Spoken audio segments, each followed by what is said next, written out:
بسم اللہ الرحمن الرحیم۔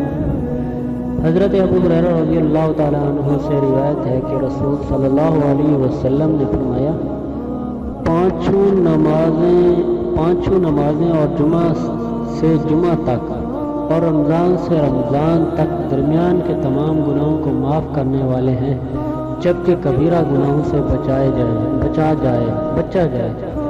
تو دوسری حدیث یہ کہ حضرت ابو ہریرہ رضی اللہ تعالیٰ عنہ سے ہی مروی ہے کہ حضرت صلی اللہ علیہ وسلم نے ارشاد فرمایا کہ تم کو ایسے اعمال نہ بتلاؤں، کیا میں تم کو ایسے اعمال نہ بتلاؤں جن سے اللہ تعالیٰ گناہ مٹاتے اور درجات کو بلند کرتے ہیں؟